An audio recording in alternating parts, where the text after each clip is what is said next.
estamos haciendo reparticiones, pero bueno, parece que salieron aquí unos temas que me gustaría retomar y que luego armáramos un diálogo entre nosotros y luego ya pasemos a preguntas. Pepe planteó un punto bastante interesante, la relación escenógrafo-director. Puede ser tu mejor amigo o tu peor enemigo, ¿no? Y decía algo interesante, que yo creo que es el error que cometemos cuando empezamos, que es tratar de que el director piense como escenógrafo y no nosotros pensar como directores. Creo que es fundamental pensar en términos de puesta en escena. En general, hoy ha sido muy comentado ese pensamiento en términos de puesta en escena, más que en términos plásticos. Gloria planteaba como un proceso creativo la experiencia sensorial como clave para diseñar. En su proceso individual, cómo acudía a esta memoria para de ahí acudir a ese archivo visual y a partir de ahí construir el diseño. Chiarini nos habla de un proceso muy sufrido por su formación muy autodidacta y que empieza a explorar, pero sí tiene una carga de dolorosa, sentía un poco, ¿no? Y se debe poner más nerviosa que ahorita, ¿no? Xochitl hablaba de otro punto importante de cómo la formación, las diferentes formaciones de los escenógrafos los lleva a otra lectura, a otro proceso creativo, y tiene que ver su formación, tiene que ver cómo entienden el espacio finalmente y la luz. ¿Sí? Estoy haciendo como pequeña síntesis.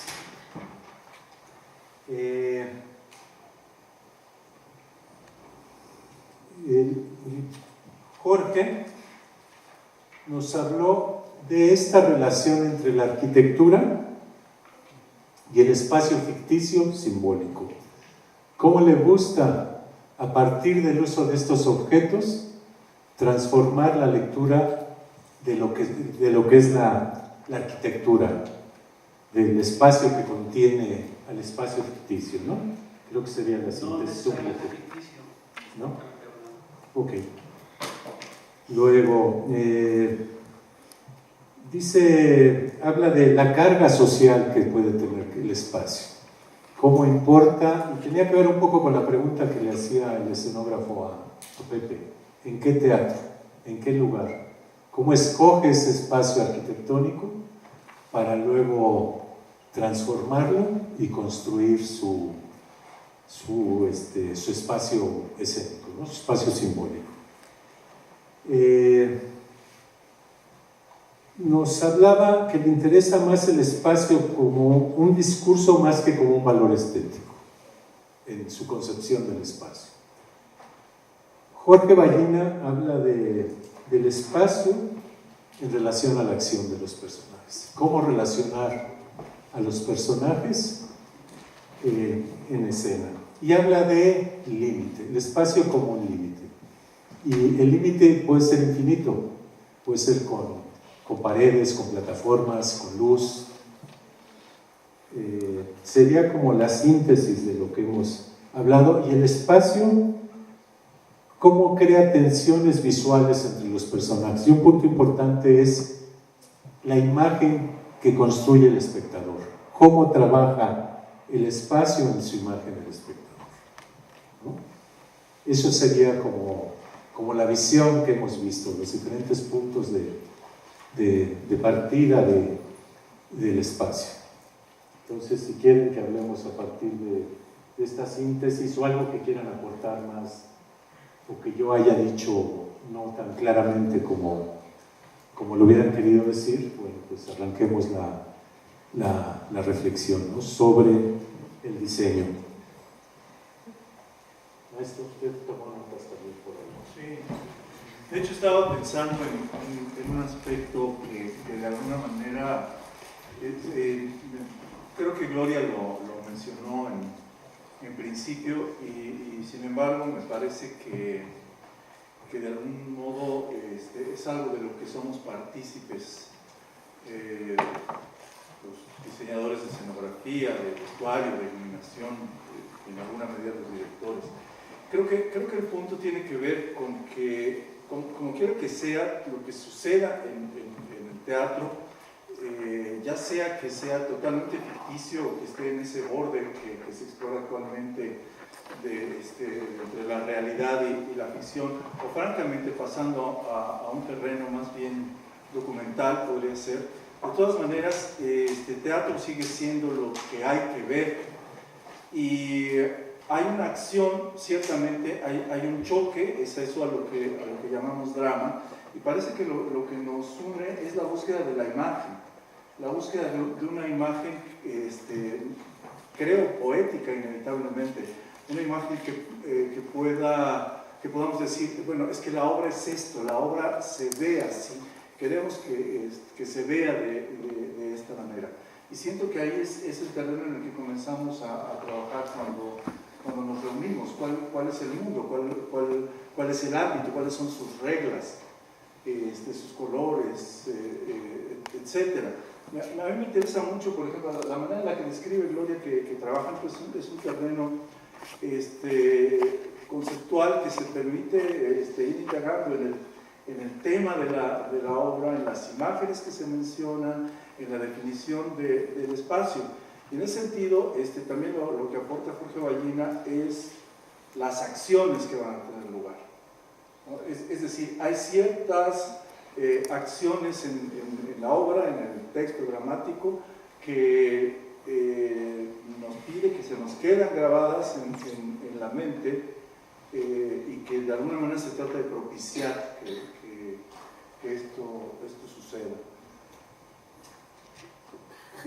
Hamlet le dice a los actores, yo creo que le dice a los escenógrafos y a los directores y a toda la gente de teatro, dice, adaptar la acción a la palabra y la palabra a la acción. Está hablando del movimiento, ¿no? Finalmente. Y me parece importante esa reflexión sobre estas relaciones entre los personajes y los personajes con el espacio. ¿Por qué elegimos la mesa larga y no cuadrada y no redonda? Y a veces no elegir la forma de la mesa correcta no pasa, es impresionante. Y cuando sí sucede, es emocionante, yo diría, ¿no?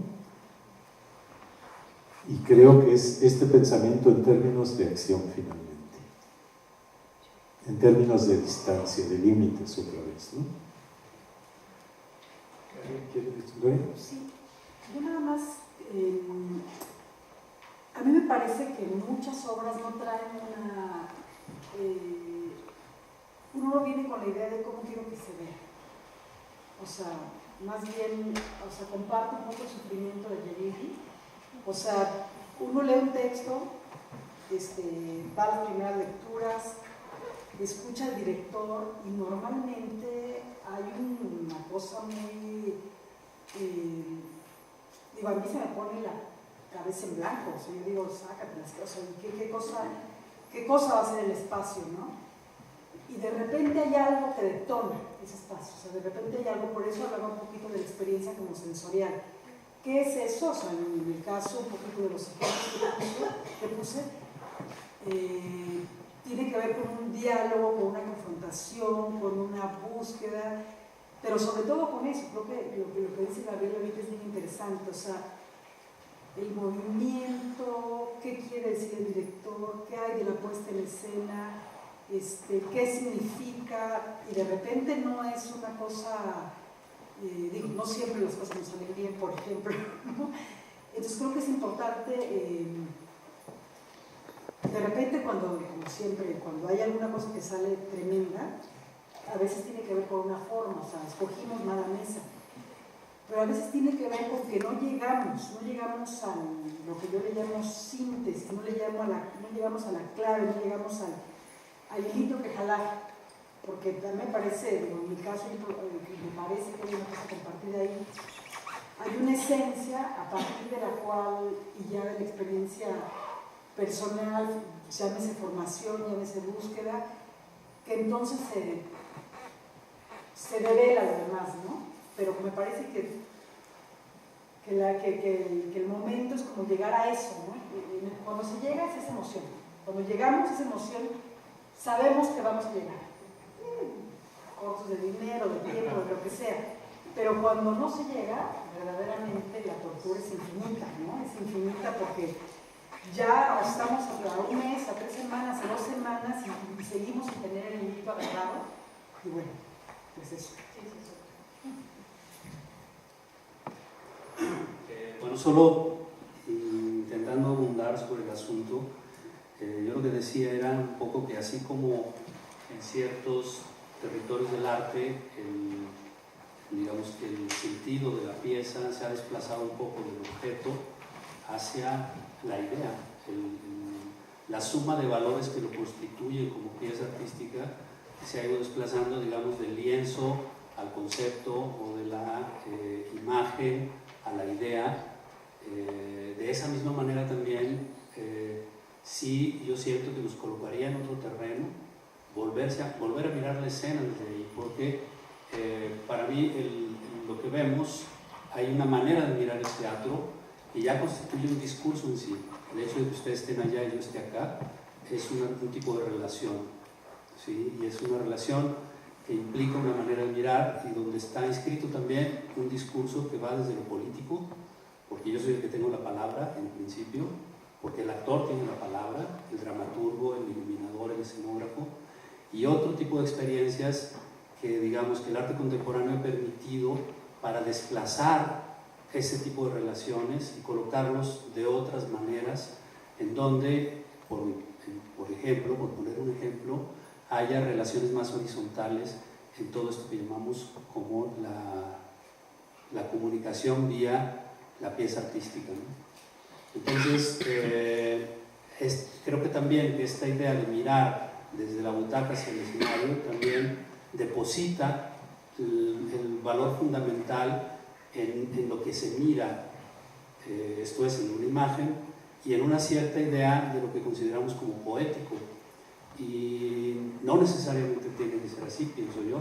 Es decir, nosotros podemos pensar que una pieza te plantea un problema, no te plantea una imagen, o te puede plantear una otra manera de mirar que relativiza la manera como tú has estado acostumbrado a relacionarte con las piezas artísticas, ¿no? Y ahí, por ejemplo, creo que hay todo un territorio que sí alcanzaría como a replantear el espacio, incluso fuera de las arquitecturas de los edificios teatrales, en donde cambia el sistema de relaciones. Pones en crisis tu propia idea de espacio al detonar el espacio, el violentarlo y colocarlo afuera, por ejemplo, ¿no?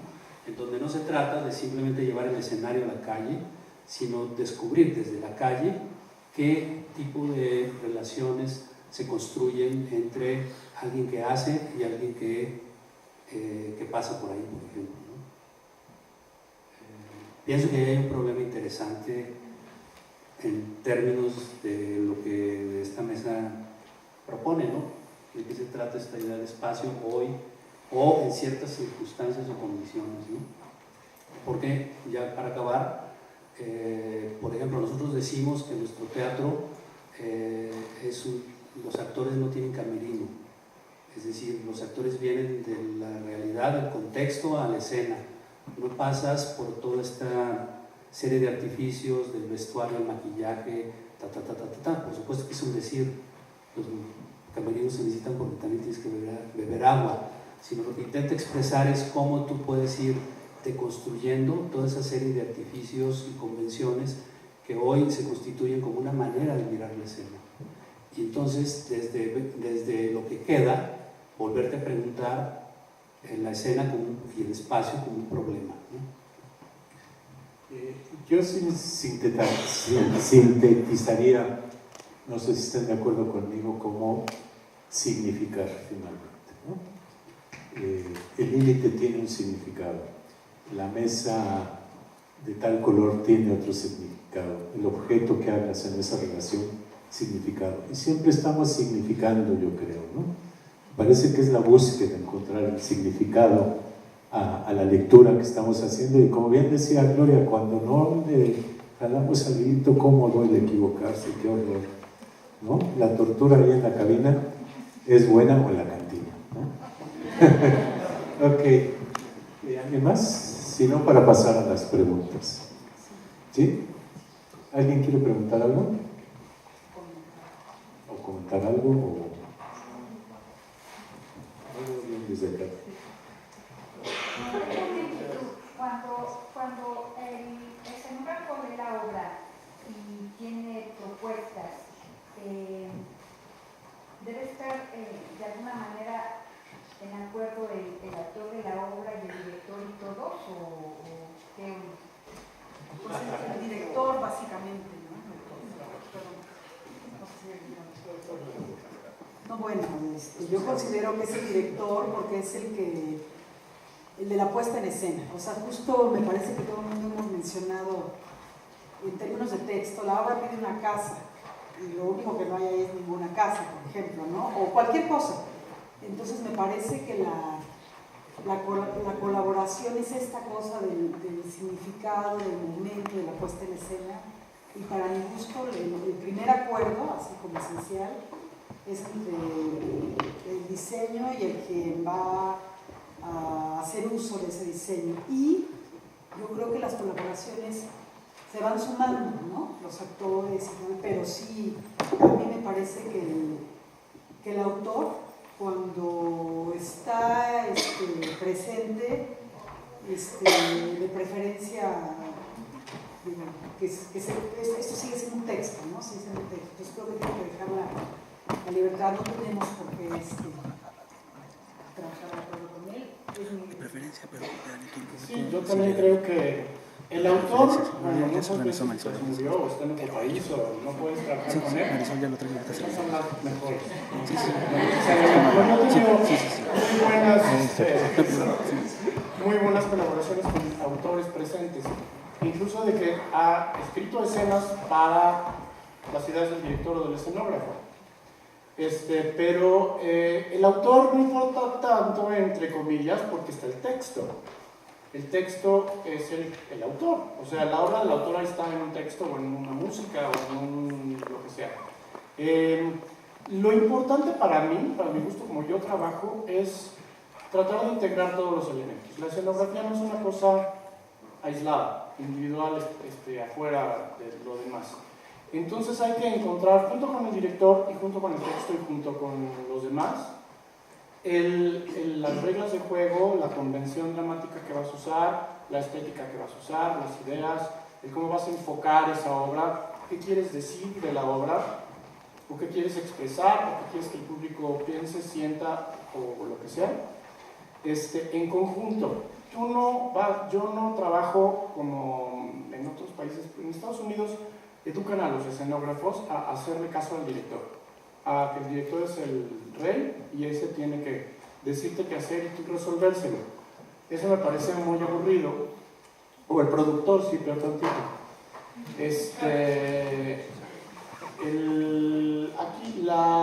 Yo creo que eso no está padre ni para el escenógrafo ni para el director. Creo que la parte divertida y emocionante de esto es la colaboración.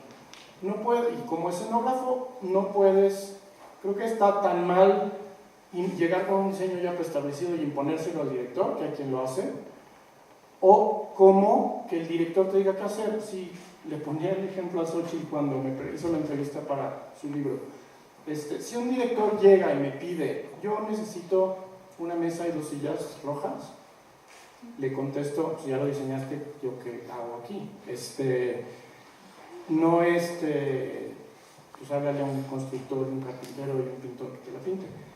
Pero lo que trato de hacer es entender, o le digo, pues renuncio, pues ya la diseñaste, ¿yo qué? O le pregunto, ¿para qué quieres esa mesa y para qué quieres esas sillas? Y entonces el director me puede decir, necesito una mesa con 2 sillas para crear esta relación entre los personajes, y el rojo porque me da esto, y las sillas para no sé qué. Y entonces yo a lo mejor diseño algo que no son la mesa ni las sillas ni el rojo, pero que le resuelve esos problemas al director de una mejor manera.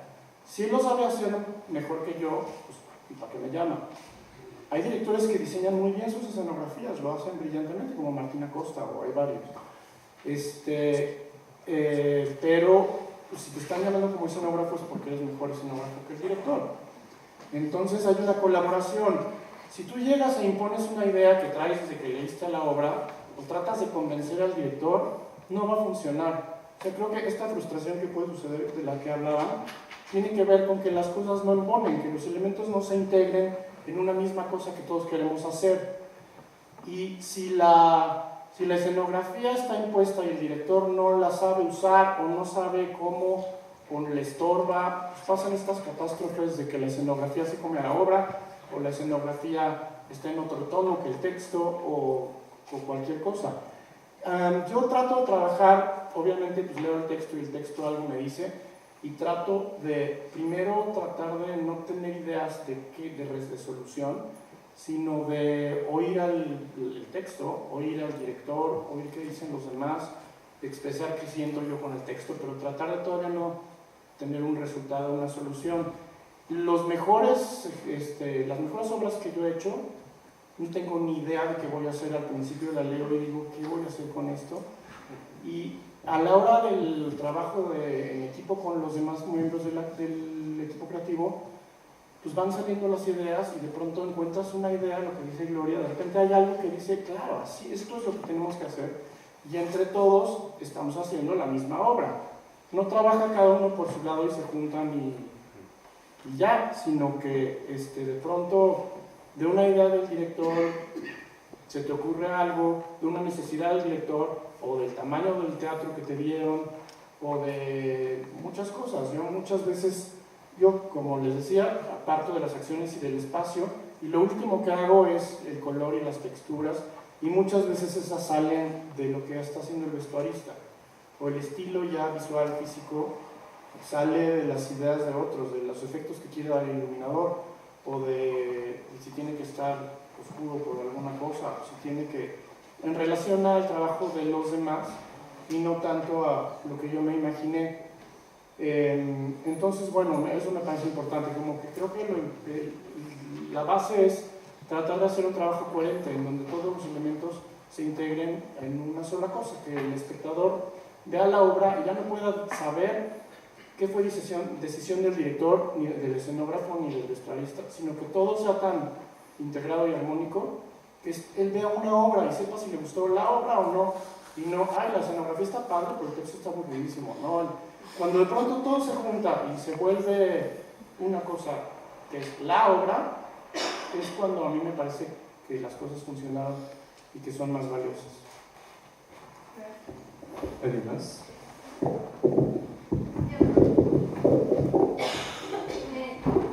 Pues en todo como el proceso, en todo el proceso que se hace pues para diseñar, pues te llenas de información, ¿no? O sea, de analizar el texto, de lo que dice el director, de, no sé, o sea, de lo que vas encontrando, ¿no? Bueno, creo que es lo que han estado abordando.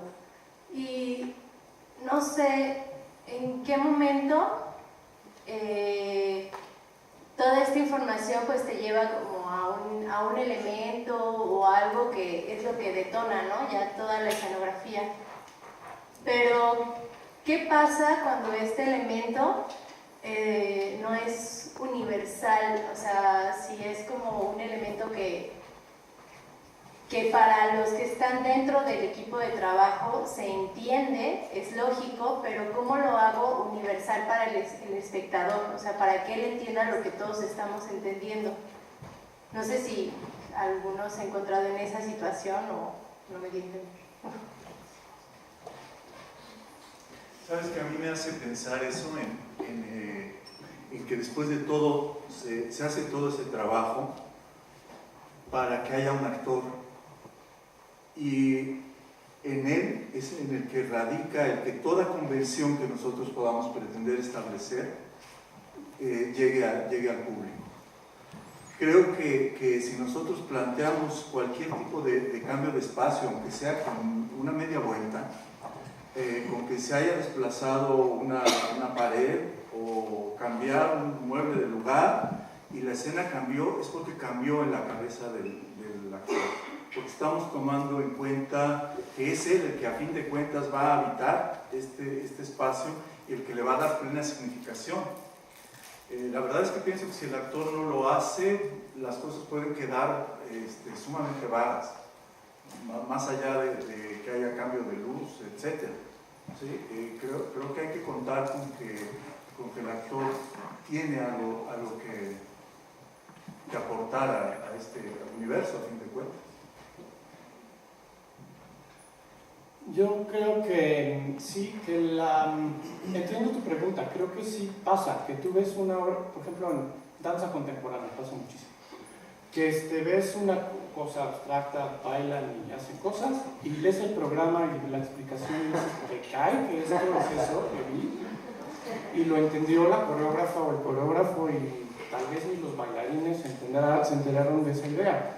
Creo que sí es importante, aunque salga de algo muy personal tuyo, significativo, que haya una cierta, hay que saber contarlo de tal manera que la gente lo entienda.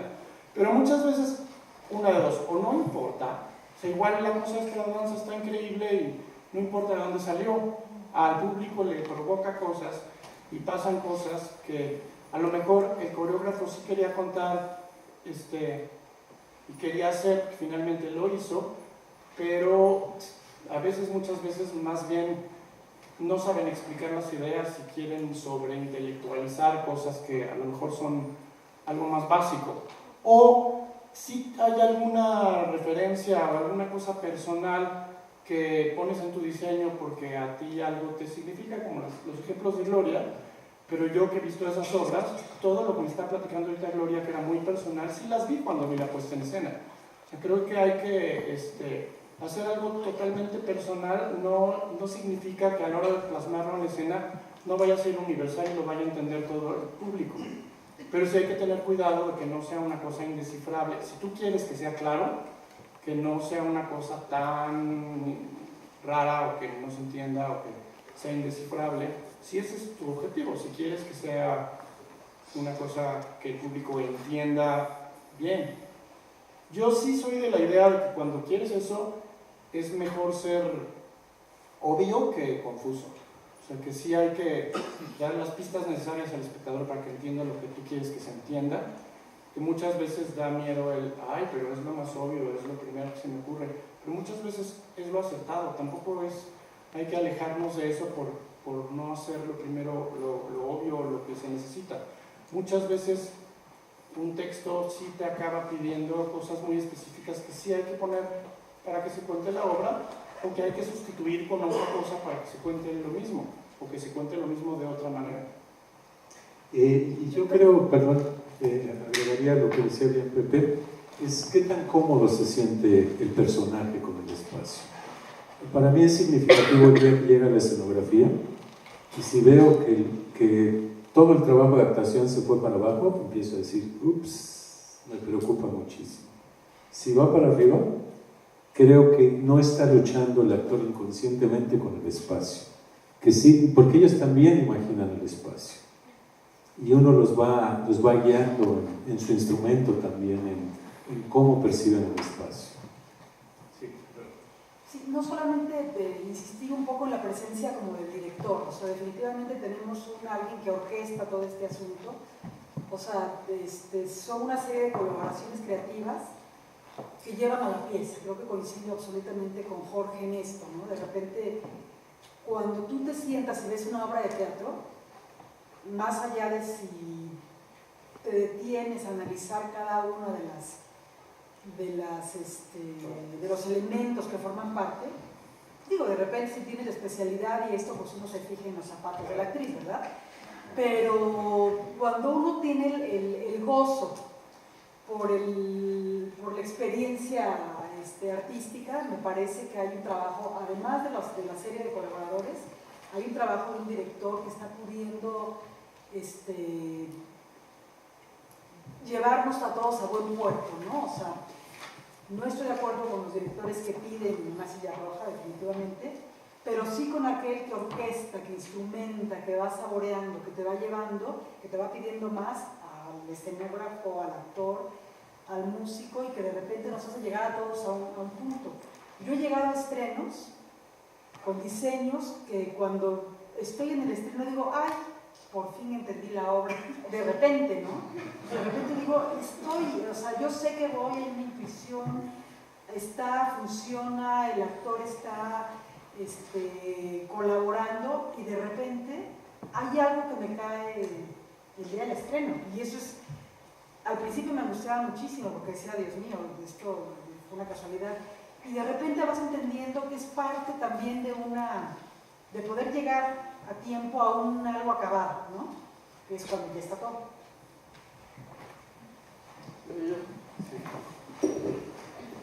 La escenografía depende de la economía o de la genialidad. Por ejemplo, hemos visto con economía, lo peor que he visto fue El Barbero de Sevilla de Fassler y Malheiros, y lo mejor pues la Compañía Nacional de Teatro, que cambia, ¿no? Se va llevando por escenografías y escenarios. Y sin economía, por ejemplo, casi no se ve, o queda como algo decorativo nada más de la obra. Y lo mejor, por ejemplo, lo que hace Abraham Seransky, en sus obras, es la misma escenografía, pero te va cambiando con muy pocos elementos. Y por ejemplo, con el señor José Caballero, vimos El Mayor Monstruo del Mundo aquí en Luis de Alarcón, y tenía una escenografía vasta. Y luego lo volvimos a ver en el Galeón, en el Centro Cultural del Bosque, y con poquitos elementos, aprovechando la distancia del escenario al piso y una escalera, te transmitió lo mismo. Entonces, para ustedes, ¿depende de la economía o la genialidad de la escenografía?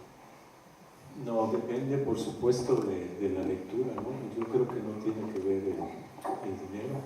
Ahora, el dinero tiene que ser justo para la lectura que haces de la obra, ni más ni menos, ¿no? He visto obras con una síntesis carísimas, y he visto obras con una gran dilocuencia mucho más baratas, ¿no? Me ha pasado esas dos cosas, ¿no? Yo creo que no es la economía, es cómo significas, cuando tienes recursos, cuando están las condiciones, y lo dijo Gloria hace rato muy bien, cuando estás en un grupo donde se orquestan perfectamente todas las ideas, todas las lecturas de la obra. Sí. Bueno, hablo de mi experiencia, no porque tenga que ser así, no porque ese sea como la respuesta pues, específica, sino yo digo que a los mexicanos nos sale mal lo espectacular y lo grandilocuente, porque no hay la suficiente infraestructura ni los presupuestos para hacer lo que se hace en Broadway o en otros lugares, en esos mainstream del teatro.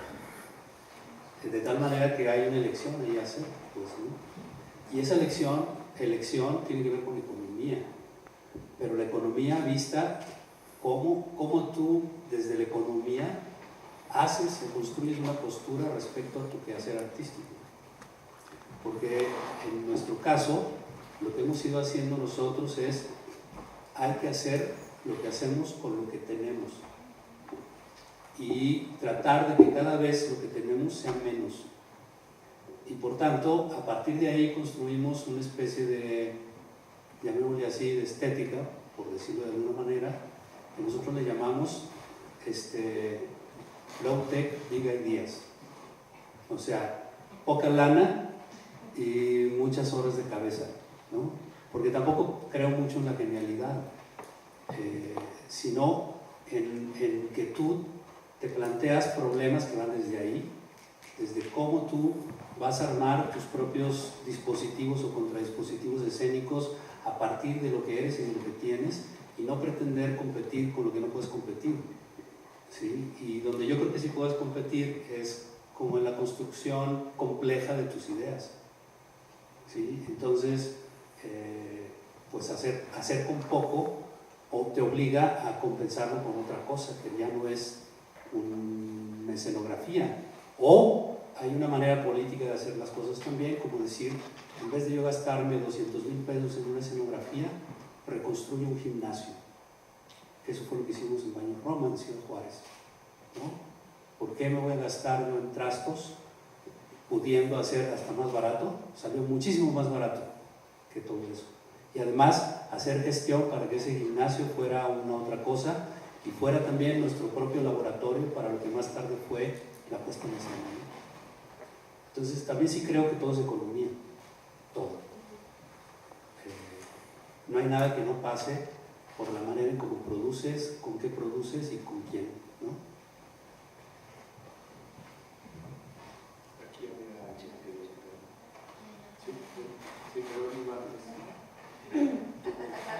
sí, digamos que ya se terminó el trabajo, hay incluso un ensayo general y a todos les parece bien, les gusta como el trabajo, pero digamos que ya está la temporada, llega una tercera función y se dan cuenta que hay algo que no va a funcionar, que definitivamente está mal empleado.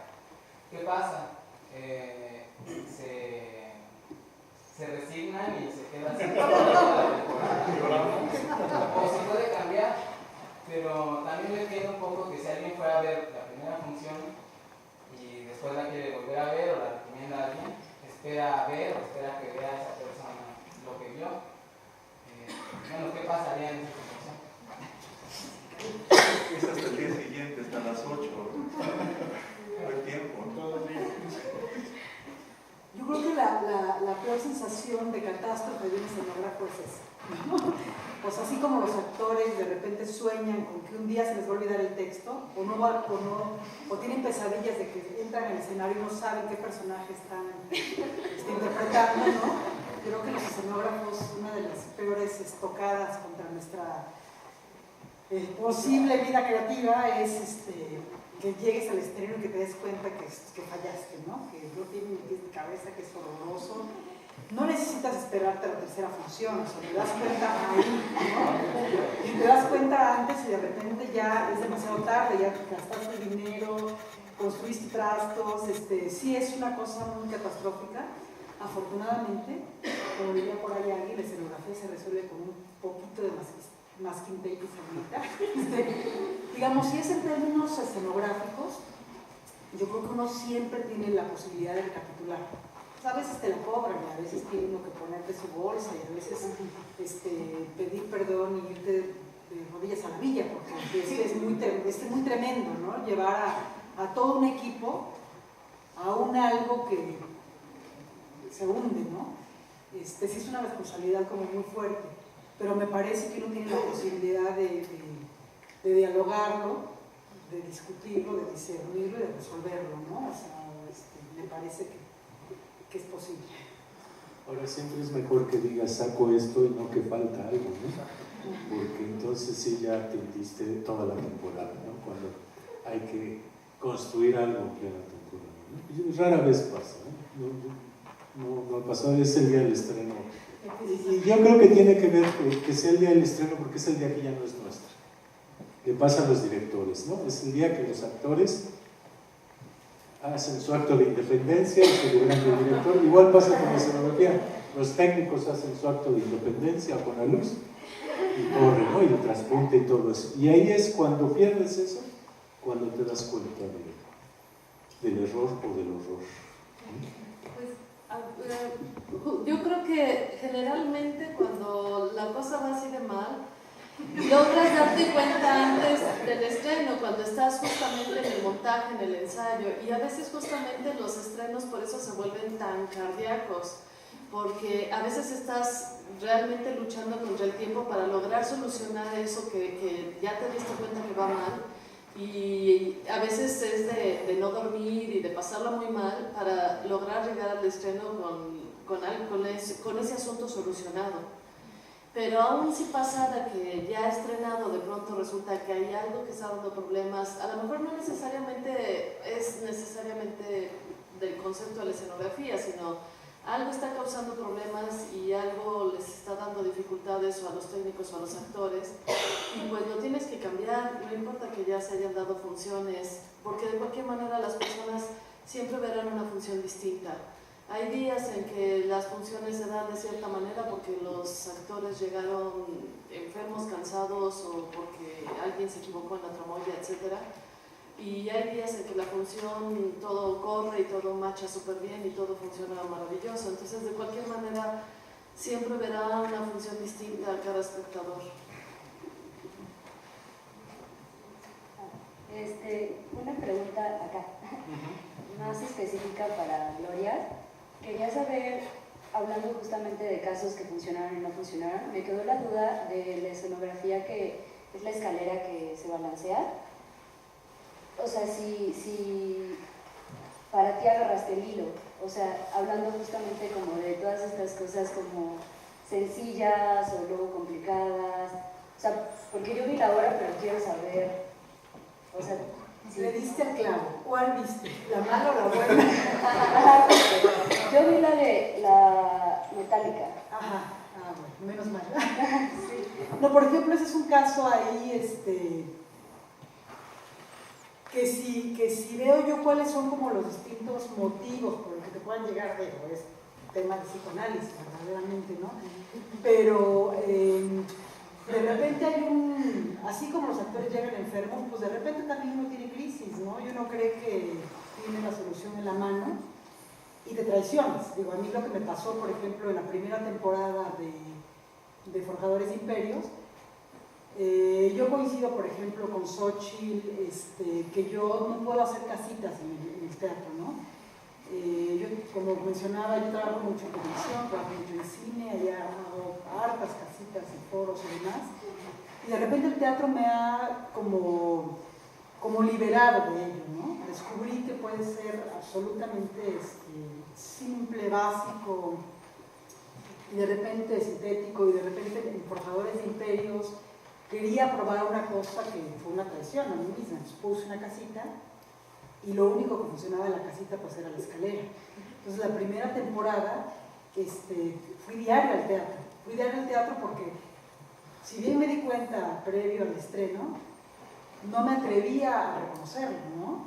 Está re bonita, ¿no, hombre? Y era de verdad un padecimiento porque era no nada más traición, sino engaño y además de verdad es muy fuerte, te digo, eso da para una vida yo pensé que ya me retiraba para siempre después de eso.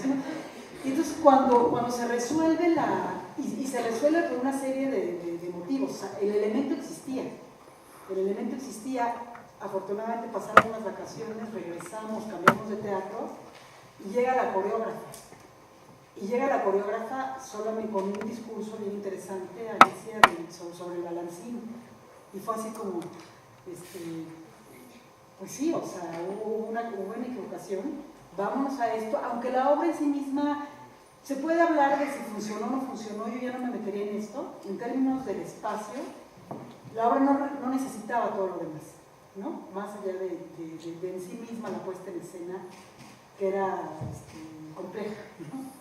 Es que a mí me encantó, o sea, a mí me hizo como, independientemente también de la obra, o sea, para mí esa escalera fue como un ejemplo de, como un elemento sencillo, funcional, que te hizo entender absolutamente todo el espacio, si iban, venían, si salían, si subían, si estaban como jugando ahí. Entonces por eso quería saber si para ti esa escalera había dado el hilo, o sea, sí, fue el hilo.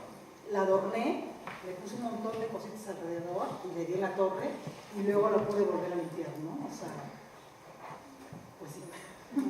Gracias. ¿Alguien más?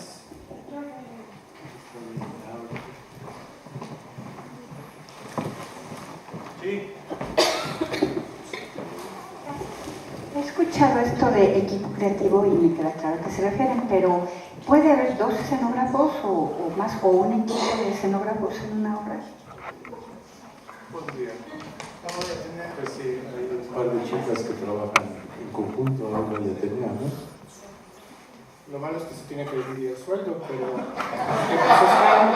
pues están una cosa, ya tenía chavos que siempre trabajan juntos y los hermanos Figueroa que diseñan la historia juntos, claro que se puede. Pero se dividen el fracaso también, de pronto. Debe ser menos doloroso. doloroso. Puedes echarle la culpa de otros y te quedan más.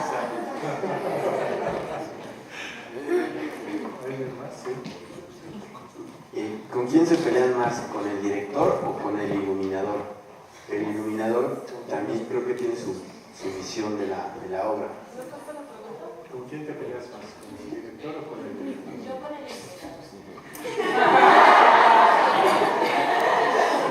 Yo cuando ilumino yo con el iluminador, luego es cuando más trabajo me cuesta. Yo con los técnicos. Me gusta. Para mí es muy difícil trabajar con un iluminador. Cambia completamente la obra.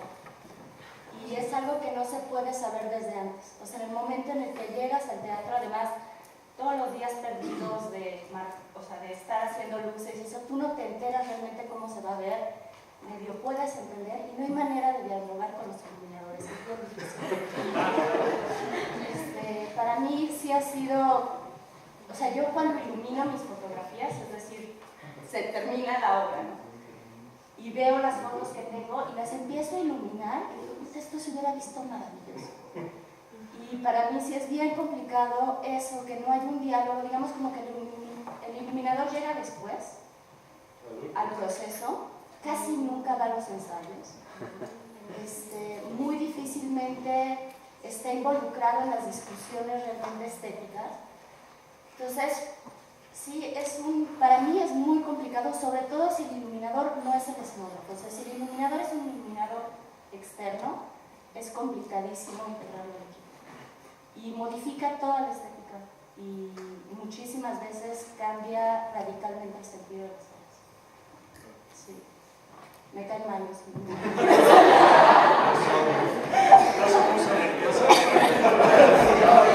No, pero de verdad es que siento que ha transformado muchísimo. No se ven sus texturas.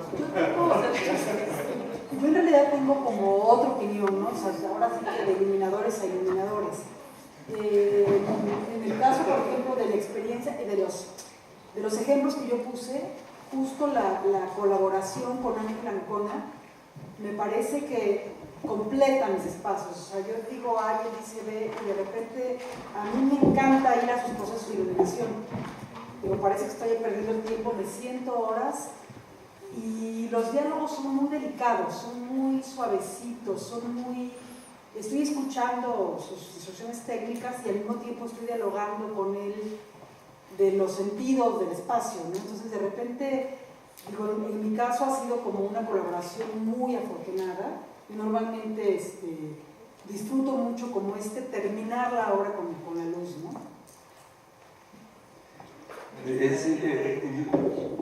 Lo único que quiero decir es que ese es el trabajo del director, justamente. Es decir, si el iluminador se pelea con el escenógrafo y la vestuarista acaba enojada con el iluminador, es que no hay director. O sea, se necesita alguien que esté viendo el bosque y viendo que ese bosque tenga una armonía, la que sea, pero que tenga una armonía. Sucede, a mí me ha sucedido muchas veces cuando el iluminador y el escenógrafo no son los mismos, que yo soy el puente de las peleas, digamos. O sea, es que es horrible lo que está haciendo. ¿Te acuerdas? Y uno como director tiene que hacer su trabajo, o sea, finalmente de eso se trata. Yo creo que más bien cuando algo no está funcionando es porque lo que no está funcionando es la dirección, fundamentalmente. Lo mismo sucede con este proceso en donde a la mitad o al final o en medio, donde sea, nos damos cuenta que lo que estamos haciendo no está funcionando. Ese es el trabajo del director. No puede ser el trabajo de nadie más, porque si alguien más lo hace es porque el director no lo está haciendo. A mí me ha pasado que a la mitad del proceso tenemos que tirar a la basura un concepto escenográfico porque no funcionó. Pero eso es una decisión que solamente puede tomar la gente que está responsabilizándose de la orquestación total de las cosas. Y bueno, ahí sí, entonces podríamos estar en problemas, o bien se solucionan muchos de los problemas que hay, eso es lo que yo creo.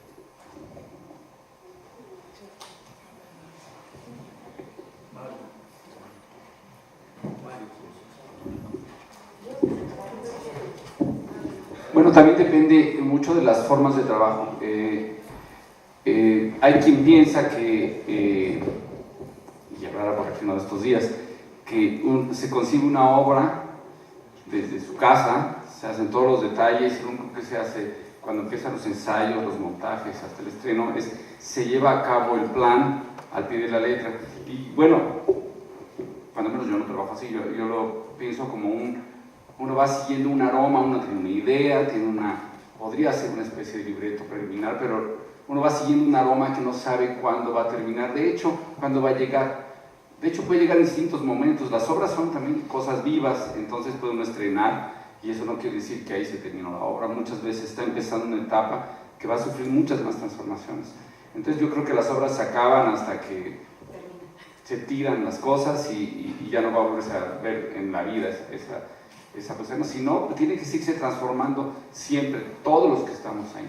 Y la colaboración entre todos, pues hay responsables, digamos, los gringos lo llevan a un extremo realmente grande, ¿no? Donde casi ni se hablan para ciertas cosas, solo uno tiene derecho a hablarlo, pero digamos que sí hay una especie de división de trabajo que varía mucho dependiendo de los equipos. Nosotros llevamos un tiempo trabajando, pues somos tres, la escenógrafa, el iluminador y el director, y hacemos un trabajo de colaboración. Hay muchas cosas que ya no sabría yo decir quién la propuso.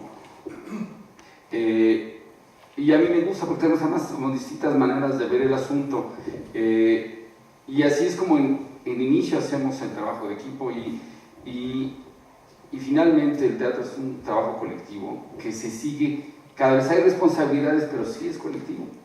Y uno se puede equivocar y por suerte puede uno corregir. ¿Sí? Uno corrige hasta el fin.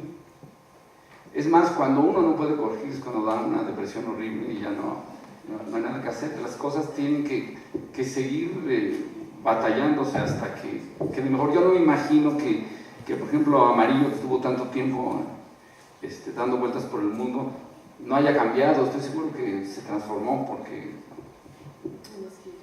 incluso cada vez, dependiendo del lugar, va transformándose. Y creo que así funciona la relación del espacio con todo lo demás, y el espacio teniendo la luz y las cosas. Tiene que irse transformando. Y que muchas veces, o de menos a mí, me sucede casi siempre. En la ópera uno tiene que buscar una certeza porque no hay tiempo, y menos en este país como se trabaja. Pero en el teatro todavía podemos dar el tiempo para seguir un aroma que tiene que ser cierta precisión, pero hay tiempo para ir consiguiendo la precisión última. Y mientras todo puede transformarse, y tiene que estar en diálogo con todos los integrantes que están ahí. Y a veces los que resuelven son otras personas, porque a veces el director no lo resuelve, sino que surge una idea de otro lado, y lo que hacemos es, bueno, esa es una magnífica idea, la incorporamos, la llevamos a todo el resto del equipo, se hace la transformación. Es decir, sí hay responsabilidades, pero también hay equipos, y cuando un equipo no está bien conformado se nota, porque entonces empiezan a salir problemas en todas las esquinas. Y cuando se llega a conformar bien un equipo, ya sé que lleva muchos años trabajando o que simplemente tiene una empatía creativa muy grande, pues entonces van solucionando las cosas, porque siempre hay acertijos. Uno tiene como una solución grande, pero o planteada, pensada, una ruta donde seguir, pero las cosas van resolviendo conforme uno avanza en el proceso. ¿Cómo quiero decir eso? Ok, bueno, pues con esta pregunta cerramos esta primera mesa redonda y los invitamos a las dos siguientes mesas redondas. Gracias por venir. Buenas noches.